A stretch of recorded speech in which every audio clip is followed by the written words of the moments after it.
Hola, muy buenas tardes. Muchas gracias por la invitación a este segundo simposio internacional de ecografía pediátrica y neonatal en áreas críticas. Yo soy Daniel, soy pediatra neonatólogo y me he dedicado desde hace mucho tiempo al ultrasonido. Hice el fellow de ecocardiografía funcional y hemodinámica neonatal y pues desde hace varios años, desde el 2017, estamos entrenando y haciendo cursos y aprendiendo cada vez más de la ventaja de utilizar point of care con nuestros pacientes. Les recomiendo mucho este libro, que es el POCUS Manifesto de Larry Israel. Es la historia básicamente de la exploración física y de cómo los clínicos tenemos que expandir los límites de nuestra exploración. Quizá el quinto pilar de la exploración física sería la insonación. Y pues también hay mucha discusión de repente quienes dicen que el POCUS nos hace menos clínicos, el utilizar el ultrasonido, y pues es totalmente lo contrario, ¿no? Somos clínicos que utilizamos el ultrasonido de manera estructurada para responder una pregunta clínica y creo que eso nos hace mejores clínicos. Ha habido mucha controversia recientemente acerca de lo que es la consulta hemodinámica y sobre todo para lo que puede servir el POCUS cardíaco. Aquí nada más se hace la diferencia porque en la hemodinamia neonatal a través de la ecocardiografía funcional es una subespecialidad de la neonatología donde neonatólogos se entrenan en ecocardiografía básica y avanzada para diagnosticar hipertensión pulmonar, manejo de conducto arterioso permeable relacionado a la prematuridad, función ventricular, choque y también la hipertensión pulmonar crónica y los fenotipos de displasia broncopulmonar. Aquí vamos a hablar de un algoritmo para la descompensación súbita, entonces es algo universal que creemos que todos los neonatólogos debemos de tener estas habilidades para hacer diagnósticos rápido y para sobre todo para el soporte de procedimientos que inicialmente haríamos a ciegas. En cuanto a la reanimación neonatal, pues clásicamente se creía que pues, se utilizaba de manera un poquito más tardía cuando teníamos reanimación avanzada sin respuesta para diagnosticar neumotórax y derrame pleural y tamponade.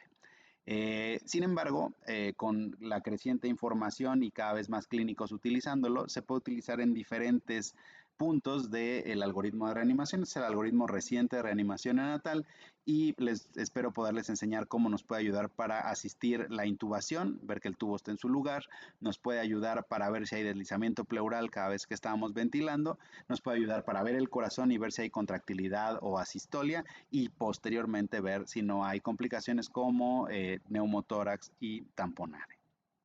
Nosotros utilizamos tres algoritmos para construir el nuestro. Es el primero, el 2018, el doctor Amish Jain y la doctora Ashraf Karrat. Ellos están en Mount Sinai, en Toronto, y es un algoritmo para el neonato que se deteriora de manera repentina y que tiene un catéter venoso central colocado, que es lo más frecuente en las unidades de cuidados intensivos neonatales. Entonces, por primera vez hablan de cómo el tener el ultrasonido nos ayuda para identificar y para drenar un tamponade y también para identificar que tenemos una línea profunda, un catéter pasado. ¿Cuál es el problema con el modelo anterior? En general, casi todos los derrames pericárdicos tamponadas que vemos pues tienen que ver con accesos vasculares mal colocados. Esto es del 2011 cuando yo era residente y pues aquí les pongo una BlackBerry que era el teléfono de ese entonces inteligente y aquí pueden ver un caso de un derrame pericárdico con tamponade y pues que todo salió bien porque lo sospechamos, porque le avisamos al residente de cardiología, aquí está el doctor Villatoro que rápidamente llegó con su aparato que tenía que subir 4 pisos aquí todo salió bien porque había muy buena comunicación y trabajábamos en equipo, pero esto no siempre es el caso, entonces por eso cada vez se aboga porque la USIN y la UTIP, las unidades de cuidados intensivos, tengan sus propios equipos y que los intensivistas lo sepan usar. El segundo algoritmo, que es el que más nos basamos, es el SAFE, el Sonographic Algorithm for Life-Threatening Emergencies, de la doctora Nadia Youssef. Este se publicó inicialmente en el 2018 y vean cómo habla de vistas focales del corazón para sospechar alteraciones en la contractilidad y hablarle rápido a cardiología y descartar una cardiopatía congénita, detectar un tamponade y en su caso drenarlo, y si no, vamos a ver rápidamente si hay deslizamiento pleural presente para ver si hay sospecha de neumotórax y resolverlo o un derrame pericárdico grande, un derrame pleural, perdón. Y en el 2021 agregaron 3 vistas más. Si hay una aorta pulsátil abdominal, para detectar si no hay pulsación de la aorta, una coartación o un trombo, si hay líquido libre abdominal, también para sospechar si hay perforación intestinal, extravasación de parenteral o hemoperitoneo y rápidamente hacer el manejo y hacer las interconsultas pertinentes, o hemorragia intraventricular severa, donde pues básicamente se da soporte de manejo, pero bueno, se hace todo el protocolo de abordaje de estos pacientes. En cuanto al ultrasonido para la reanimación neonatal, pues estamos todavía en el rubro de reportes de casos. Aquí hay dos reportes de casos, uno del doctor Rodríguez Fanjul, donde el tener el ultrasonido disponible los ayudó a determinar hipovolemia en un paciente y neumotórax a tensión en otro. Y este es otro reporte en una unidad de cuidados intensivos cardiovasculares de un neonato que sale de quirófano con descompensación súbita y rápidamente se identifica que es un neumotórax. Del primer artículo del doctor Rodríguez Fanjul propone dos tiempos, que esto lo basamos también para nuestro algoritmo, para utilizar el ultrasonido. En un primer paso, después de realizar los pasos correctivos para mejorar la ventilación y aún encontrando una frecuencia cardíaca de menos de 100, se realiza el ultrasonido cardíaco para detectar la frecuencia cardíaca, ver que hay gasto cardíaco efectivo y garantizar que hay asistolia real. Y en un segundo paso, pues ya después de la RCP avanzada, para detectar si hay tamponade, hipovolemia o un neumotórax.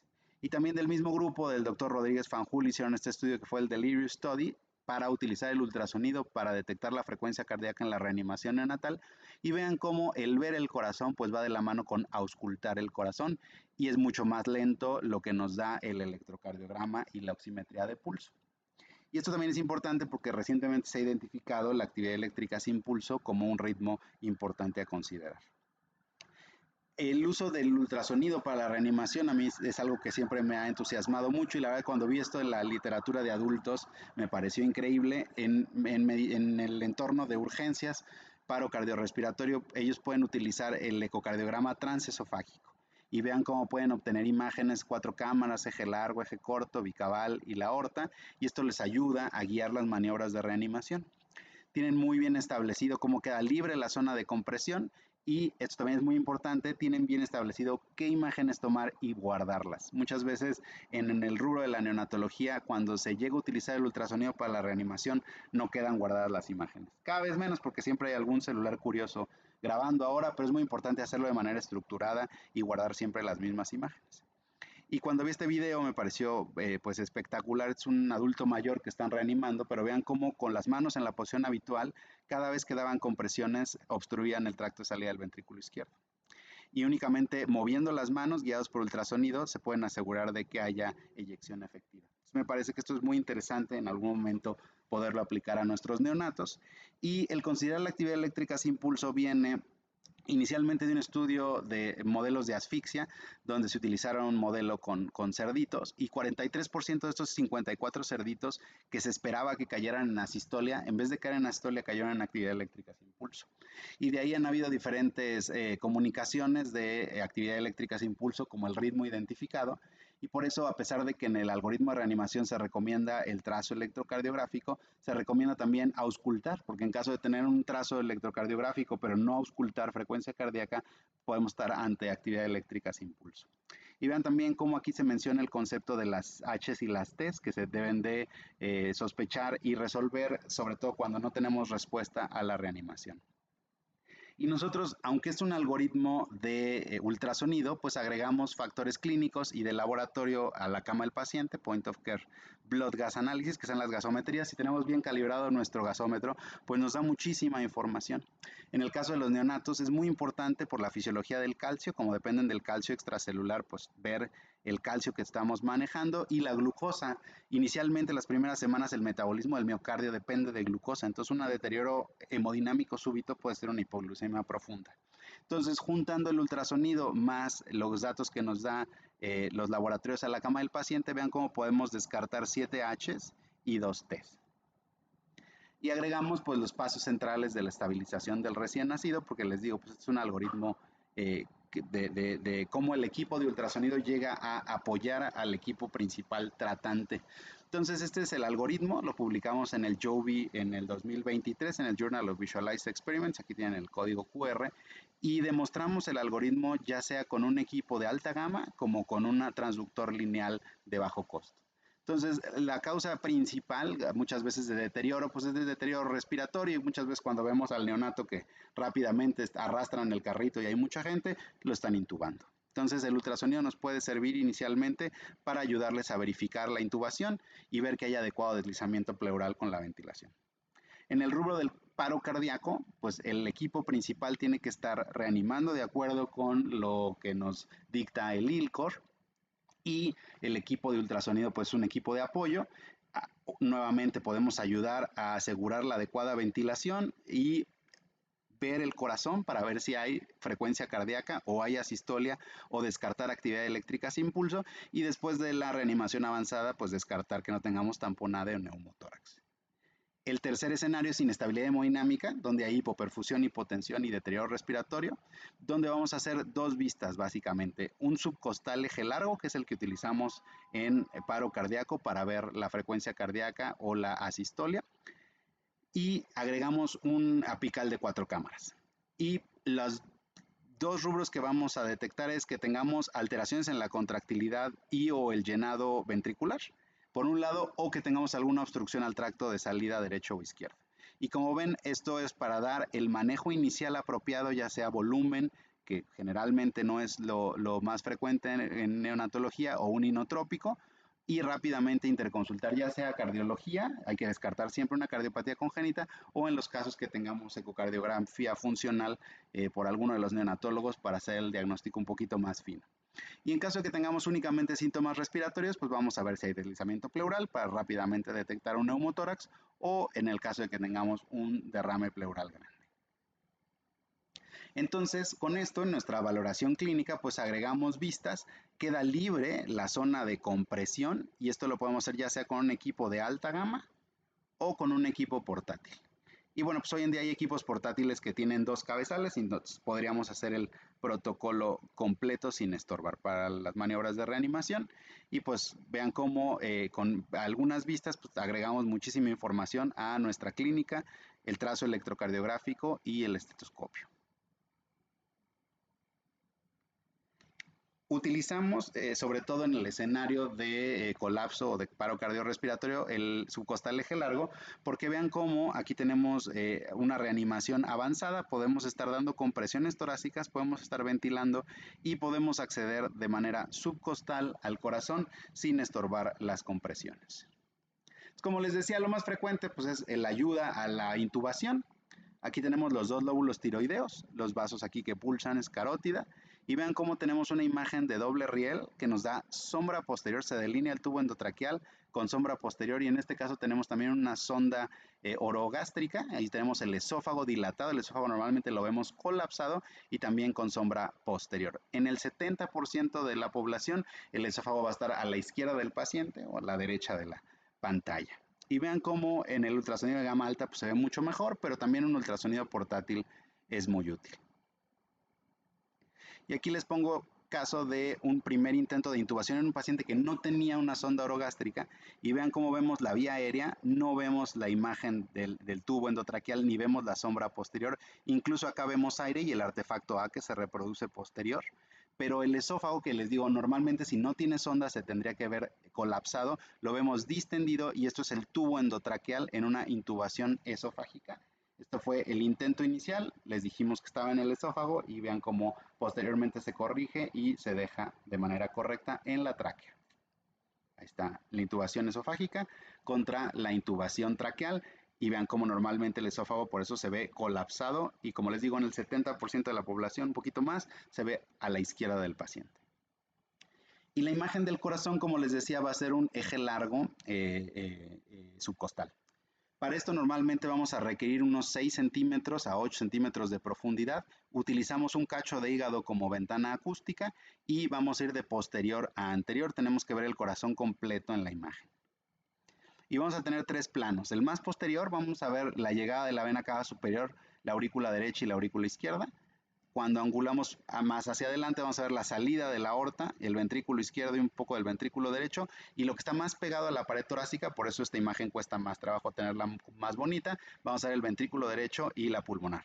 Y vean cómo se cruza la aorta y la pulmonar.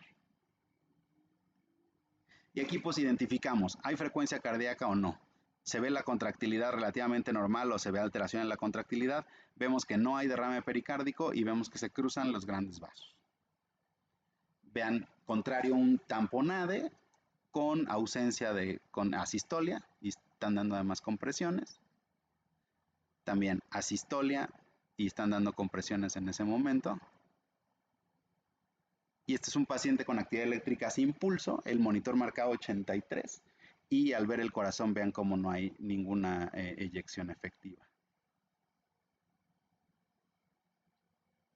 Un paciente que hace una arritmia, también podemos detectar ahí que pues, el corazón está rítmico, es una taquicardia ectópica de la unión esta. Y en el caso de ya cuando estamos en el rubro de descompensación hemodinámica, pues hacemos el subcostal eje largo y podemos agregar algunas vistas. Entonces proponemos varias cosas. Uno es ponerle color a la salida de los vasos y vemos la salida de la aorta y la salida de la pulmonar y vemos cómo se ve de un azul parejito. Acuérdense que se ve azul porque se aleja del transductor. Mi transductor está aquí y el flujo se aleja, entonces se va a ver azul tanto la aorta como la pulmonar en esta vista y vemos un color azul parejito. Y esto lo logramos con el Doppler color. Necesitamos generalmente una escala de 60 a 80 y cuando tenemos una escala menor puede que no alcancemos la velocidad de los vasos y se va a ver un submuestreo, entonces en vez de que lo veamos azul, podemos ver un mosaico de colores. También cuando hay una obstrucción, la sangre va a acelerar, va a ser más rápido el desplazamiento y no lo vamos a lograr identificar con una escala de 60 y vemos un fenómeno que se llama aliasing que ahorita les voy a enseñar. Aquí les pongo dos ejemplos. Uno, vean cómo en este caso no se cruzan los vasos y en un mismo plano podemos ver ambos vasos, la aorta y la pulmonar. Y aquí en el eje largo, pues vean cómo la aorta se bifurca en dos ramas, entonces es una transposición de grandes vasos. Esto no es para diagnosticar la cardiopatía, es simplemente para sospechar que hay algún problema. Y aquí les digo, vean cómo aquí la sangre acelera y nos da este aliasing o submuestreo porque la velocidad es mayor a la escala de color. Y aquí les pongo ejemplos con una coartación aórtica, una atresia pulmonar. Y este que fue un caso de embolismo aéreo donde el aire se alojó en la pulmonar y genera una atresia pulmonar funcional. ¿Cómo identificamos que hay alteración a las salidas? Entonces, son vistas básicas. Lo más importante es la manera cualitativa que nos identifica, primero, si hay derrame pericárdico tamponade, si hay asistolia verdadera o si hay algún otro ritmo, una taquiarritmia, una actividad eléctrica sin pulso. Y aquí les pongo otro ejemplo con un rhabdomioma obstructivo con un tumor cardíaco. De las vistas que agregamos, ya en la descompensación hemodinámica es el apical de 4 cámaras. Aquí pueden ver la aurícula derecha, la tricúspide, el ventrículo derecho, el septo interventricular, la aurícula izquierda, la mitral y el ventrículo izquierdo. Y vamos a examinar el cambio en el tamaño de la cavidad ventricular durante la sístole.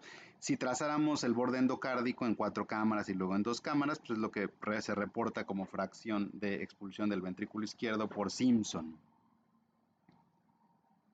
Y si queremos agregar una medida cuantitativa, nosotros proponemos que se puede tomar la excursión sistólica del anillo mitral y tricuspidio. Entonces, la excursión sistólica del anillo tricuspidio, el famoso TAPSI, consiste en hacer un modo M en el anillo tricuspidio y después medir cuál es el desplazamiento de la base al ápex del corazón. Y lo mismo podemos hacer del lado izquierdo con la válvula mitral, el MAPSI, y igual se mide en modo M.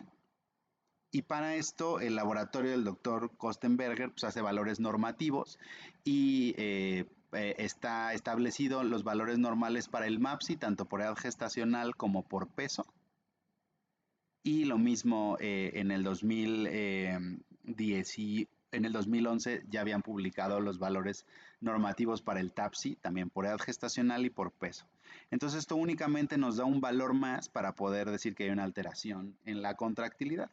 Vean, en un 4 cámaras es una miocarditis por herpes 6. Vean cómo la contractilidad es muy, apenas el corazón está brincoteando ahí, pero no hay contractilidad adecuada.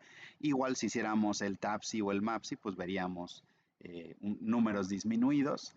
Y el mismo paciente que habíamos visto en el subcostal eje largo, este es el apical de 4 cámaras con una taquicardia ectópica de la unión.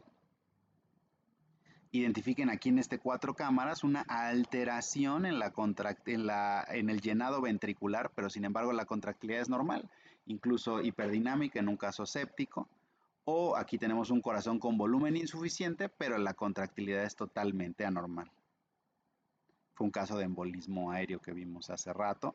Y vean acá cómo identificamos que el corazón izquierdo está totalmente sobrecargado, pero la contractilidad está normal, contra este corazón donde el ventrículo derecho está totalmente, el corazón derecho está totalmente sobrecargado, pero la contractilidad es francamente anormal. Siempre recuerden que detrás de esto puede haber una cardiopatía congénita, entonces esto es simplemente para identificar e interconsultar.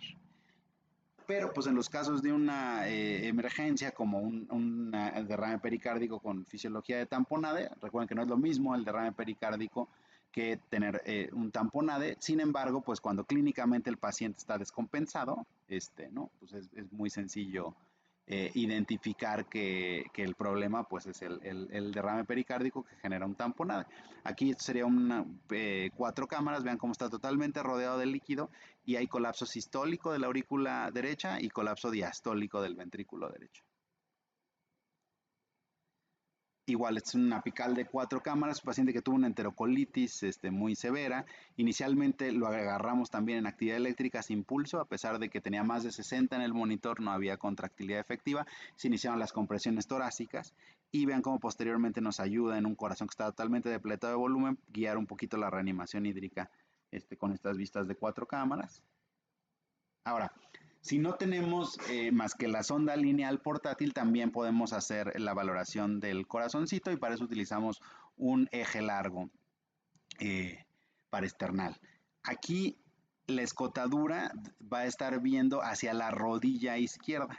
Aquí es lo contrario a lo que se haría en un modo cardíaco, porque pues esto es una sonda lineal. Vean cómo tenemos 6 centímetros, identificamos el ventrículo derecho, septo interventricular, el ventrículo izquierdo, la válvula mitral, la aurícula izquierda, la aorta, el pericardio hiperecogénico y la aorta descendente. Todo lo que va por adelante de la aorta descendente que rodea el corazón puede ser derrame pericárdico y lo que va posterior puede ser derrame pleural de ese lado. Y también aquí nos sirve para examinar subjetivamente la contractilidad y el cambio en el tamaño de la cavidad ventricular durante la sístole. Y aquí vean, tenemos 3 ejes largos.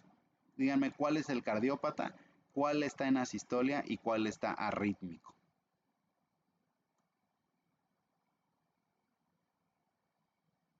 Pues aquí vean, claramente no tenemos un septo interventricular continuo, aquí se interrumpe, hay una comunicación interventricular, no vemos la salida de la aorta y vemos una válvula auriculoventricular. No sabemos exactamente qué tiene, pero sabemos que es una cardiopatía. Aquí vean cómo tenemos la aorta, ventrículo izquierdo, la mitral, atrio izquierdo, la aorta ascendente, en asistolia y este corazoncito que está arrítmico. Entonces, mucha información que nos puede dar una sonda lineal haciendo un eje largo parasternal. Ahora, ¿cómo se liga entonces estas interconsultas? Este es un paciente que nació hidrópico y posteriormente se diagnosticó esclerosis tuberosa con rhabdomiomas y tuberomas y crisis convulsivas de difícil manejo. Paciente que estaba pues en cuidados paliativos y nosotros ya lo conocíamos, habíamos visto antes algo de derrame pleural, consolidaciones pulmonares y sabíamos que tenía un pequeño derrame pericárdico. Posteriormente, esto ya es una interconsulta posterior, sabemos que el paciente es displásico, tiene hipertensión pulmonar crónica y había tenido recientemente una infección por SARS-CoV-2. Entonces tuvo inicialmente deterioro respiratorio, por lo que nos piden la valoración, pero en el pulmón pues no vimos más que su displasia habitual y vimos que justamente el derrame pericárdico había incrementado. Entonces el paciente se logra estabilizar, pero identificamos que el problema es el corazón y aquí sigue ver si tiene fisiología de tamponade. Cuando hay un tamponade, la disminución del llenado diastólico que se produce cuando las presiones de distensión auricular y ventricular son insuficientes para superar el aumento de la presión intrapericárdica, y esto genera que durante el tamponade en la inspiración incremente el flujo de entrada al ventrículo derecho y esto hace una expansión abrupta del ventrículo derecho durante la diástole a expensas del ventrículo izquierdo y por el contrario en la expiración la expansión del ventrículo izquierdo va a provocar un colapso diastólico del ventrículo derecho. Aquí pueden ver un eje corto, los rhabdomiomas, cómo está rodeado de líquido. En parasternal, en eje largo, en el modo M, podemos ver algunos datos. Esto ya es en conjunción con cardiología, ¿no? Movimiento septal paradójico en la diástole temprana. y como les decía, va a haber variaciones a través del ciclo respiratorio. Aquí en la inspiración, en la expiración, para eso hacemos un Doppler del transmitral y vemos la onda temprana de llenado, que es early, y la sístole auricular, que es la onda EA del flujo transmitral, y vean cómo hay variaciones entre la inspiración y la expiración al momento de tener la fisiología de tamponada y cómo esto se resuelve después del drenaje. Teníamos más de 25% de cambio en inspiración-expiración. Entonces, el mismo día, pero se puede programar que en quirófano y con calma y con ayuda de anestesia, porque era un paciente evidentemente delicado, se puede hacer el procedimiento. Vean cómo con el ultrasonido podemos guiar el procedimiento, nos da muchísimo más seguridad y pues se resuelve el problema. Otro ejemplo es un masculino de 30 semanas de gestación con hemorragia intraventricular grave. Nos lo hablaron por bradicardia y palidez, por lo que nos interconsultan. Y como el monitor marcaba 85, lo primero fue ver lo respiratorio. Entonces díganme ahí, ¿está el tubo en su lugar y hay neumotórax, sí o no? Vean cómo están los lóbulos tiroideos. Tenemos se delinea el tubo endotraqueal y la sonda orogástrica con sombra posterior y hay deslizamiento pleural, por lo tanto no hay neumotórax. Entonces no es un problema respiratorio, ahí tienen la placa de ese momento y que llegó evidentemente después de todo, y como inmediatamente vimos el corazón y no teníamos contractilidad alguna a pesar de que teníamos trazo electrocardiográfico mayor a 60. Entonces con este paciente aquí pueden identificar el ventrículo izquierdo, la aurícula izquierda y la aorta, y se iniciaron compresiones torácicas. Otro ejemplo de cómo se liga una cosa con la otra, aquí tenemos la vista con la sonda portátil de un paciente que llegó a las 3 semanas de vida con choque a urgencias. Se clasificó como choque séptico con foco pulmonar y por alguna razón respondió a volumen inicialmente, pero cuando llegó a la UCIN, en el pulmón no vimos absolutamente nada. Sin embargo, teníamos este corazón totalmente dilatado con una alteración severa en la contractilidad. Entonces rápidamente, en este caso pues fuimos nosotros mismos, le hicimos un ecocardiograma completo e identificamos que tenía una coartación aórtica. Inmediatamente vemos un paciente con lactato de 20, como pues iniciamos prostaglandinas, lo pudimos entregar con un lactato de 2 y se pudo hacer el procedimiento en la mañana siguiente. Entonces pues es una herramienta muy útil, como a través de un eje largo se puede sospechar y como siempre hay que descartar que hay una cardiopatía congénita.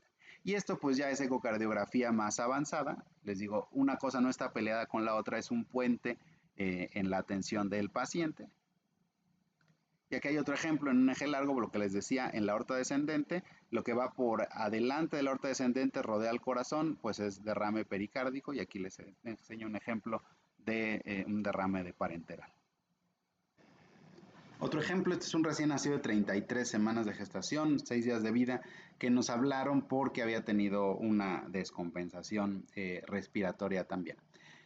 Inicialmente pues, lo conocíamos, tenía peso de copa gestacional, tuvo SDR con nados de surfactante y era hijo de madre con periodo intergenésico corto, placenta previa total y trastorno al espectro de acretismo placentario. Entonces, cuando conocimos a este paciente, lo vimos inicialmente porque lo habían intubado. Entonces vean cómo rápido llegamos y les decimos sí está intubado, tiene el tubo endotraqueal y su sonda orogástrica.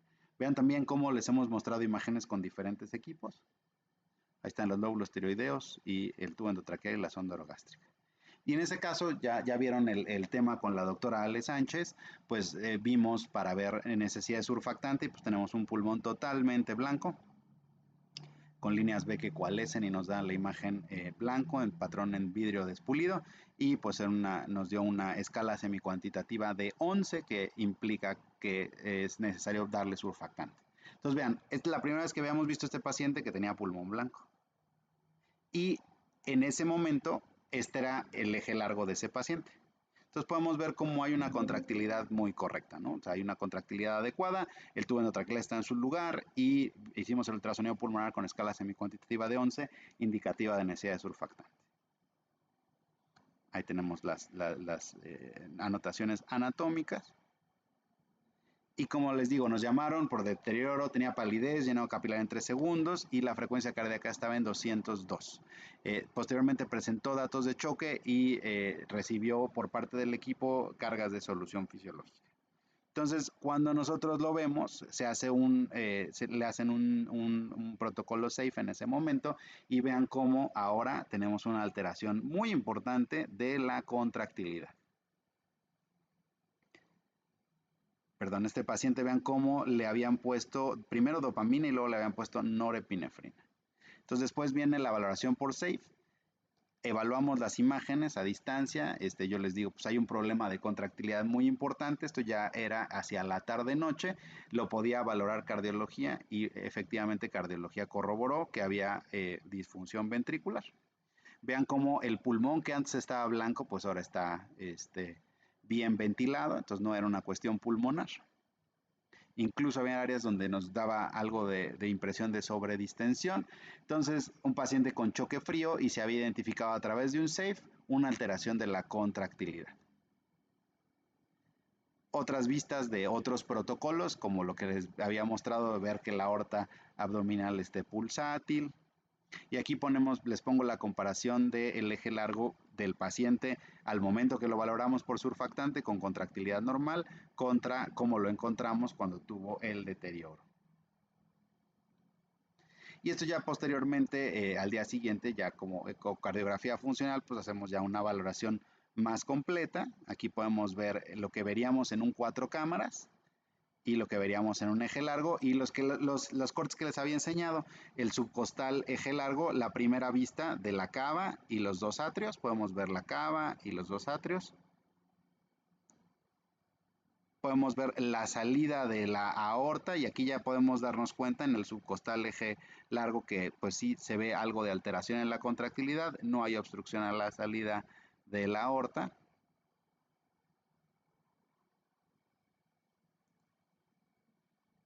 Y la vista más pegada al tórax, que es la del ventrículo derecho y la pulmonar. Y también ven aquí ventrículo izquierdo y cómo también se ve una alteración en la contractilidad y no se ve obstrucción en la pulmonar. Y ya, haciendo ya ecocardiografía avanzada, pues si teníamos una fracción de eyección de 40%, Dopplers tisulares alterados, se corrobora que hay una alteración del ventrículo izquierdo, el ventrículo derecho funcionaba bastante bien. Y con esto, desde el principio les dijimos que había que quitarle la dopamina, la norepinefrina y lo cambiamos por dobutamina, con lo que el paciente mejoró. Y aquí pueden ver el reporte ya de ecocardiografía funcional de este paciente. Como les digo, se suspendió la dopamina y la norepinefrina, se puso dobutamina, con lo que hubo mejoría. Y al final fue una sepsis por estafilococo epidermidis oxacilino resistente. Es un caso de sepsis y cómo con el protocolo identificamos alteraciones en la contractilidad.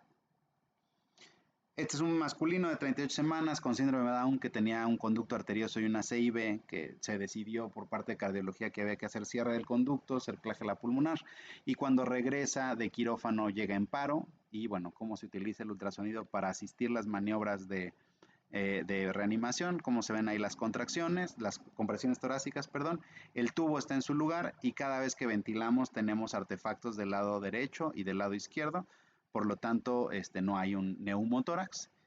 Vemos cuando retorna a circulación.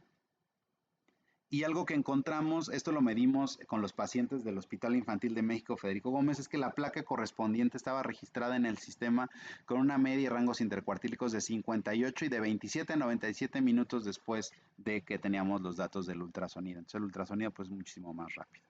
¿Por qué es muy importante tener experiencia en ecocardiografía funcional y poder hacer este enlace? Porque nos podemos enfrentar a casos como este. Entonces, un paciente que había tenido asfixia perinatal y se había diagnosticado hipertensión pulmonar leve, estaba con CPAP, pero había progresado en teoría porque se había deteriorado respiratorio, la hipertensión pulmonar, le inician sildenafil e incrementa la dificultad respiratoria de manera significativa y se congestiona la placa. Y estas son las imágenes que nos mandan por WhatsApp, ¿no? Entonces, después de que alguien que había tomado un taller con nosotros, pues toma las imágenes. Entonces, ¿qué es lo primero que notan? ¿Podrían ustedes establecer qué está pasando ahí? ¿Qué imágenes son? ¿Qué cortes son? Entonces, Una posibilidad es que sea un eje largo y el equivalente a un eje corto, pero que tenga el transductor al revés, la escotadura contraria. Entonces, ¿cómo podemos corroborar eso? Pues pedimos que nos manden una placa. Aquí tienen la placa, como nos habían dicho que se había congestionado después de iniciar el vasodilatador pulmonar, y vemos que seguramente pues sí, ¿no? Este es un eje largo que está al revés. Entonces, viendo esta imagen, a mí me parece un eje largo que está al revés, parece que hay movimiento septal paradójico, está muy dilatado el ventrículo derecho y el ventrículo izquierdo se ve mucho más chiquito. Entonces, aquí ya con la computadora invertimos las imágenes. Entonces tenemos un eje largo, vean la dilatación del ventrículo derecho y cómo el ventrículo izquierdo se ve mucho más chiquito y hay movimiento septal paradójico. Y la otra imagen pues era un eje corto también pues al revés y aquí pueden ver la llegada del catéter umbilical. Entonces, aquí preguntamos, ¿cardiología ya lo vio? ¿Por qué? Porque se ve muy grande el ventrículo derecho y el ventrículo izquierdo se ve mucho más pequeño. Puede ser puramente y puede ser solamente por hipertensión pulmonar, pero hay que estar seguros que no es una cardiopatía, en este caso una conexión anómala de venas pulmonares.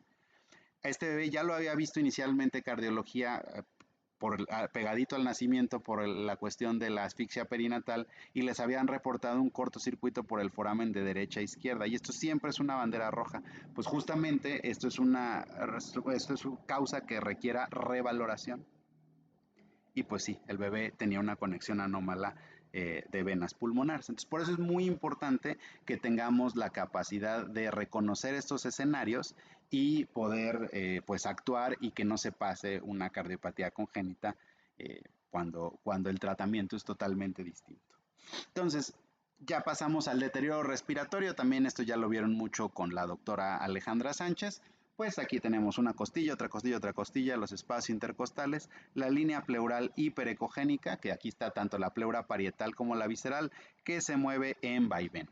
Para identificar el espacio intercostal utilizamos el famoso signo del murciélago, que se utiliza en honor a los murciélagos que usan ultrasonido para volar, y es para identificar el espacio intercostal. Los bordes de las costillas son las alitas y la línea pleural es el cuerpo. Y lo normal es que tengamos deslizamiento pleural y si el haz ultrasonográfico no choca contra nada, no hay interfase aire-líquido, vamos a tener el reflejo de la línea pleural de manera equidistante, que son las famosas líneas A. Entonces eso sería lo normal. Cuando tenemos duda de que haya aposición de las pleuras, es decir, que haya deslizamiento pleural, hacemos el modo M y aquí vamos a tener el signo de la playa. ¿Por qué? Porque la parte inferior deslizante nos va a dar una imagen arenosa inferior. Y cuando tenemos un neumotórax, pues no vamos a tener deslizamiento pleural, no va a haber ni una línea B, no puede haber ni una línea B porque acuérdense la línea B es interfase aire líquido, entonces una sola línea B lo descarta. No debe de haber una cosa que se llama pulso de pulmón, que ahorita vamos a ver, y si hacemos el modo M tenemos el signo del código de barras y de manera muy rápida se puede diagnosticar un neumotórax. Lo anterior fue con un ultrasonido de gama alta, pero también vean con un ultrasonido portátil tenemos exactamente la misma información, un corazón con un patrón A deslizante contra un neumotórax, ¿no? Patrón A no deslizante.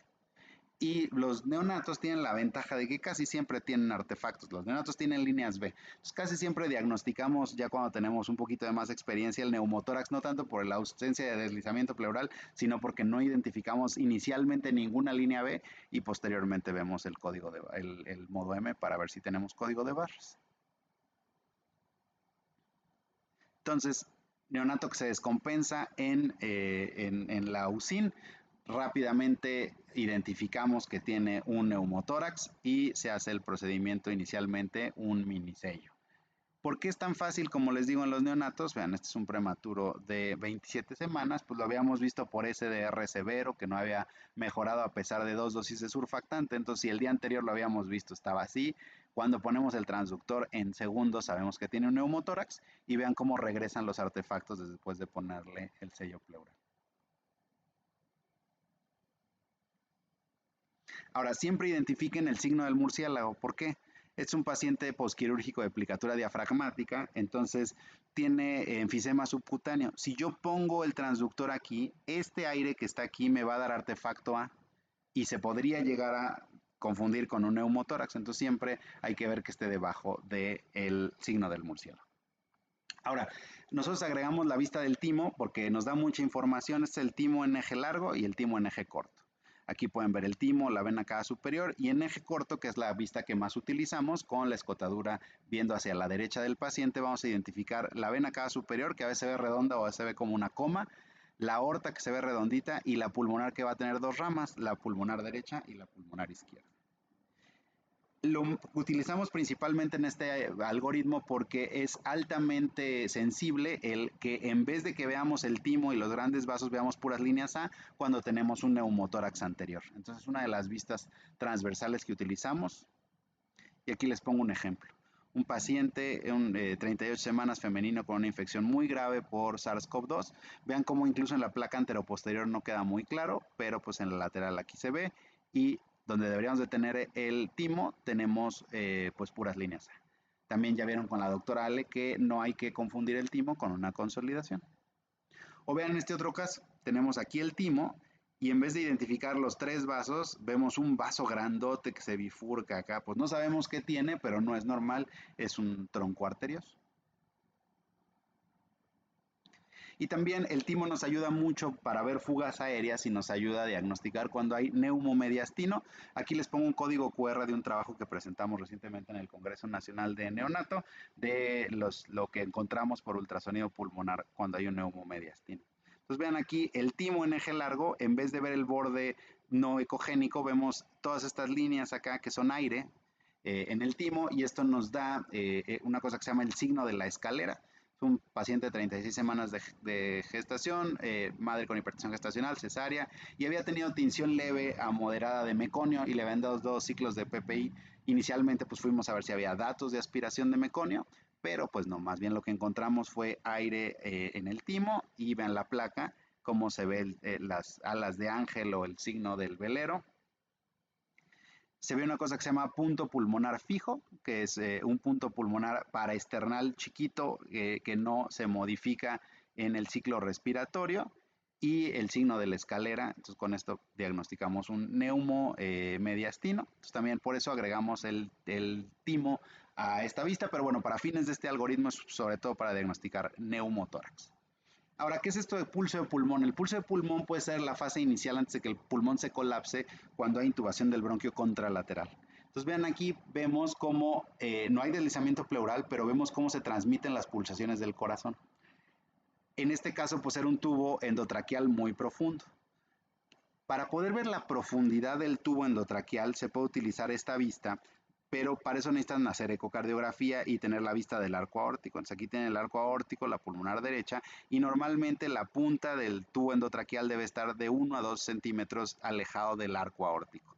Y vean cómo aquí parecía que atravesaba el arco aórtico, pues la placa anterior que les enseñé, por un tubo muy profundo. Vean cómo retiramos el tubo y con eso desaparece el pulso pulmonar. Esto lo hacemos, los que hacemos ecocardiografía funcional, no lo recomendamos como parte del POCUS para ver la profundidad del tubo porque es mucho más complejo. Y vean, pues cuando tienen SDR, aquí tenemos signos parenquimatosos, líneas B coalescentes y como es muy fácil identificar el neumotórax. La diferencia del pulmón deslizante al no deslizante se llama punto de pulmón. Otros ejemplos, en el Hospital Infantil de México, cuando teníamos pacientes que sabíamos que iban a tener vía aérea difícil, pues cómo nos sirve el ultrasonido para ver que el tubo está en su lugar. Ahí en este caso vimos la profundidad del tubo y que lo necesitábamos meter un poquito y además vemos que tenemos deslizamiento pleural del lado derecho y tenemos deslizamiento pleural del lado izquierdo. O con una sonda portátil, este es un paciente que tenía una estenosis del bronquio derecho por intubación crónica y cuando la vista inicial, como se ve el pulmón totalmente colapsado del lado derecho y después de que se hizo el procedimiento, pues siempre hay algo de deterioro respiratorio y quedaba la duda de si tenía un neumotórax, pues estaban pidiendo una placa de tórax rápidamente y con esto les podemos demostrar que nosotros les podemos decir que el procedimiento fue adecuado, fue exitoso y además no hay neumotórax. Y finalmente vamos a ver derrame pleural. Para derrame pleural, si tienen el transductor sectorial, pueden agregar la vista transdiafragmática. Entonces vean cómo utilizamos el hígado como ventana acústica vemos la línea hiperecogénica del diafragma y esto nos ayuda a ver cuando hay líquido más posterior y también podemos ver más panorámico el pulmoncito y podemos ver aquí, esta es la vista transdiafragmática normal, donde no vemos líquido contra anormal con derrame pleural del lado derecho y en este caso un derrame pleural del lado izquierdo. Y si no, pues con el transductor lineal, los datos del derrame pleural es la ausencia del signo del murciélago, porque no tenemos acá línea pleural. Tenemos las 4 paredes, el signo de las 4 paredes, y si hacemos el modo M vamos a ver una cosa que se llama el signo del sinusoide. Esto es con un ultrasonido de gama alta, y aquí pueden ver el signo sinusoidal, que es que pues, las estructuras al acercarse y alejarse pues, nos da esta imagen en sinusoide. Y aquí vemos lo mismo con un ultrasonido de bajo costo. También aquí está el derrame pleural, no hay signo del murciélago, las 4 paredes. Este es un paciente que había tenido una hernia diafragmática ya operada y que no podían modificar los parámetros ventilatorios y era porque tenía un hemotórax. Y pues el signo del sinusoide ahora con ultrasonido portátil. Entonces vean cómo las imágenes no son tan bonitas, pero dan perfectamente la misma información. Vean, también a veces para delinear bien qué está pasando con el paciente con atresia yeyunal tipo 1, que había sido operado de la aparatomía exploratoria y había tenido sangrado de tubo digestivo, entonces también como sobre todo con pacientes quirúrgicos de muchísima utilidad. También este paciente tenía una colección hepática y podemos ver que tenía derrame pleural del lado derecho y también del lado izquierdo con la vista transdiafragmática. Y otras vistas que proponen el SAFE-R, el que se publicó en el 2021, como les decía, es ver que la aorta abdominal sea pulsátil. Entonces se puede ver tanto en 2D, donde vemos que hay pulsación, también le podemos poner color, incluso le podemos hacer Doppler, y esto es para tener una idea nada más de que podría haber una obstrucción aórtica y ver si tenemos una hemorragia intraventricular. Hay que recordar que quizá la primera fase de la hemorragia intraventricular, por eso es muy importante grabar clips, eh, porque podría ser esta. Vean cómo se ve algo ecogénico viajando entre los ventrículos y el tercer ventrículo. Este sería el primer estadio, porque recuerden que cuando ya vemos la sangre blanca, pues estamos viendo el coágulo, vemos la sangre coagulada. Vean como con una sonda portátil en el ingreso de un paciente, cuando estábamos en la época COVID, los pacientes entraban a zona COVID inicialmente y utilizábamos mucho nuestra sonda portátil y rápidamente podíamos ver que este paciente ya había llegado con una hemorragia intraventricular severa. Prematura de 26 semanas que no tenían surfactante y nosotros le pasamos surfactante hasta las 20 horas tras su ingreso, pero desde el principio teníamos ya complicaciones hemorrágicas. Y la otra cosa, dos cosas que son sencillas de ver, digamos, del ultrasonido abdominal, es uno, la neumatosis porta. La neumatosis porta está descrita que se ve más fácil con el ultrasonido que en la placa, y bueno, pues aquí pueden ver el hígado y pueden ver todos estos puntitos viajando hacia la periferia y en movimiento, que es neumatosis porta. También en este caso, vean cómo es mucho más discreto en este caso en la placa, pero aquí podemos ver que hay neumatosis porta y se extiende hacia la periferia. Y líquido libre, ¿no? Y el líquido libre, mientras más complejo sea, pues nos habla de un proceso más severo. Entonces, esto también ayuda como para identificar la causa, ya sea de la descompensación súbita del neonato o de una caída abrupta de la hemoglobina. Y pues siempre en pulmón blanco o en abdomen blanco, pues nos sirve mucho tener un ultrasonido. Esto será con una sonda portátil de bajo costo, como podemos ver que hay líquido libre complejo y podemos ver las asas en plastronastra, un prematuro de 33 semanas que se va a tercer nivel a las 43 corregidas y sobre todo era porque tenía un proceso abdominal no definido, pero pues no le podían dar de comer y había tenido múltiples episodios de aparentemente enterocolitis. También nos ayuda a ver en la placa, no vemos mucho, pero pues con el ultrasonido definimos mejor lo que hay. Y bueno, finalmente, este protocolo, ¿qué pasa ya en nuestro país aplicado? Esto es los resultados finales de la aplicación del protocolo, tanto en el Hospital Infantil de México, Federico Gómez, como en el Instituto Nacional de Perinatología Isidro Espinosa de los Reyes. Entonces, entre estos dos hospitales se hicieron 1,741 interconsultas de valoración hemodinámica y de ultrasonido. Y de estas, el 45, es decir, el 2.6% correspondieron a este protocolo SAFE modificado. El tipo de descompensación se clasificó como respiratoria en 55%, hemodinámica en 33% y asistencia al paro en 12%. Pero vean cómo la descompensación respiratoria pues muchas veces se resolvía con la asistencia a la intubación. Encontramos una intubación esofágica que se resolvió y 2 tubos endotraqueales profundos que se corrigieron. Pero también vean como muchas veces el caso que les enseñé del bebé del esclerosis tuberosa era un deterioro respiratorio, pero tenía un derrame pericárdico con tamponaje. Y de la misma manera, muchas veces los neumotórax se presentan como descompensación hemodinámica. Y lo que habíamos visto, de esto hay muy poco en la literatura publicado, pero de las 5 asistencias a paro cardiorrespiratorio, en uno teníamos asistolia con tamponade, y ese fue un hemo, era sangre lo que había. Ese paciente falleció y después durante las maniobras de reanimación. Y los otros 4, 2 estaban en asistolia, pero 2 se identificó que tenían actividad eléctrica sin pulso.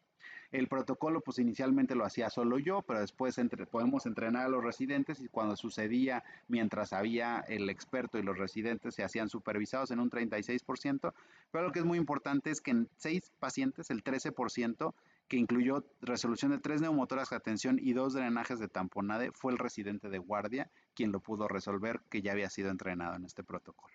Se realizaron 23 procedimientos y el 93% de los pacientes sobrevivieron al evento y 73% al alta. Pues les agradezco mucho, estoy a sus órdenes para cualquier información. Y pues como saben, les dijimos, y aquí han visto en este curso, han visto varios de nuestros amigos y colegas que somos parte del equipo que nos dedicamos al ultrasonido para mejorar la calidad de la atención neonatal. Muchas gracias.